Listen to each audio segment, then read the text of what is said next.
There are those who have refused to stop pushing forward. On occasion, these beings have become one with their personal convictions, transforming into karma itself.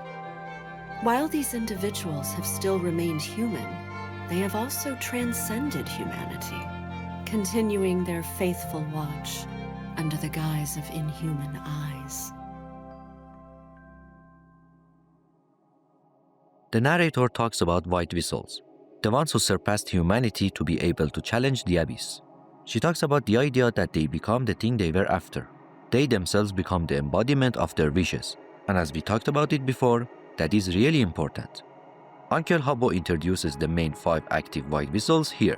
Each is known by titles that uniquely personifies them. They transcended humanity by sacrificing theirs. They are both heroes and villains. This reminds me of a quote by Nietzsche. Whoever fights monsters should see to it that in the process he does not become a monster. And if you gaze long enough into an abyss, the abyss will gaze back into you. Habbo says that among the white vessels, the Unmovable Sovereign stands unrivaled in terms of physical strength. He denies the rumors regarding Ozen, but he says they've been whispered about her for 50 years, which is way longer than usual for a human. She used a particular relic to be able to live this long, but we don't know what relic yet. Nat asks Habbo about Ozen's relics, but he says it's a secret and won't be revealed until her vessel comes back to the surface, meaning her end. Later we see one of her main relics, which is called the 1000-Man Wedge. In the extras of Volume 2, there is a description of them. They are Grade 1 relics, and it is said each one gives the power of 1,000 men. Ozen was seriously injured while out cave raiding, and had no choice but to use the 1000-Man Wedge. She ended up having to buy them at a very high price. Since then, she buys each one she comes across, and is said to have embedded herself with as many as 120 of them. The shape of this relic is a symbol commonly known as the incarnation of the abyss. The reason why is the schematics of the priestess talking to the incarnation of the abyss in Volume 11. The symbol appears in the design of many other relics as well, and specifically on Riko's white vessel. We'll talk about this symbol and its meaning later in the story. We are back where we left off last episode. Riko sees the Curse Repelling Vessel, and even though it looks like a simple cube, she notices the intricate and detailed pattern on it. The more complex patterns relics have, the more significant they are. Ozen uses her white vessel to open the vessel. White vessels are different from other types of vessels, and they can activate a certain types of relics. They can also activate the liberation state. The Curse Repelling Vessel is a really mysterious relic that we don't know much about. In fact, it doesn't repel the curse at all. It is essentially a reviving relic that can even bring back a piece of a dead creature, which is strange. The most mysterious aspect is that we don't know what happens to the soul of the dead after its body is revived by this relic.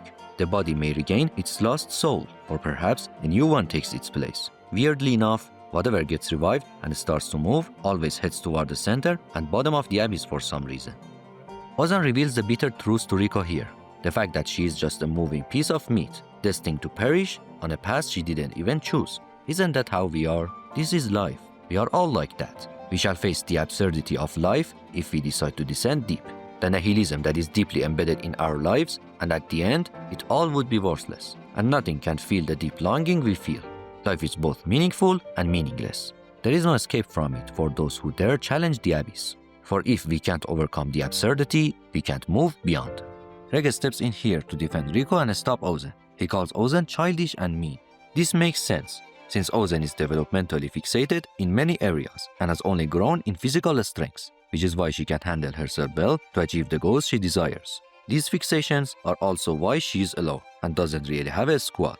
The so-called Subterranean Bandits are with her simply because they had no other place to belong. This is true for Marulk too. We'll talk about Ozen's flaws deeply in the next episode. Ozen asks Reg whether he believes in God or not, and he gets confused about how that's related to the situation. Ozen is trying to show Reg how the mysterious and frightening aspect of the abyss makes it so valuable that finding what lies at the bottom has the power to become their god, the most precious thing one desires. She says if it were easy to head down and return, the value of the abyss and its faith would be shaken to the core. This is why she says Obots shouldn't exist in the first place, and she is happy that Reg doesn't remember anything, preserving the value of the abyss. She says she wants to destroy Reg before he remembers anything. This is really important. Ozen and possibly many white vessels know a lot about the Abyss's mysteries, maybe even what lies at the bottom, but they keep quiet and don't reveal it. One of the reasons might be the dark motives of Earth we talked about in the first episode of the series. Ozen examines Reg's body here. She says the construction of his extendable hands is remarkable. He's really lightweight too, which makes him quick to act and fast. She says his sturdiness makes him special, and no matter how much she hits him, he wouldn't break. Dude's even stronger than the floor. After Reg sees he can't keep up with Ozen's strength, he decides not to hold back and use the incinerator. It's interesting to see that he can adjust it and make it thinner so he wouldn't destroy the whole camp. Ozen is so chill about it and wants to see how it works. She says even a creature like Reg is vulnerable to the dangers of the Abyss, and that's why it makes sense for him to have such a weapon. Then she points Reg's hand toward Riko to see what happens. She is ruthless.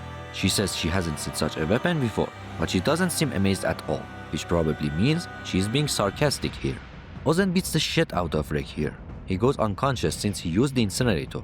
Riko wakes up and sees how Reg is beaten up and begs Ozen to stop.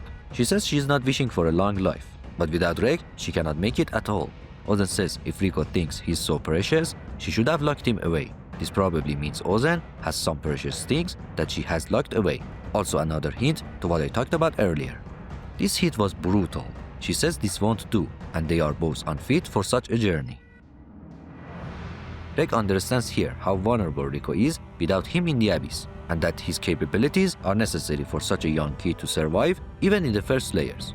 Reg feels responsible for Riko's safety and remembers that he promised to protect Riko at any cost. And now that this has happened, he feels ashamed of himself and cries.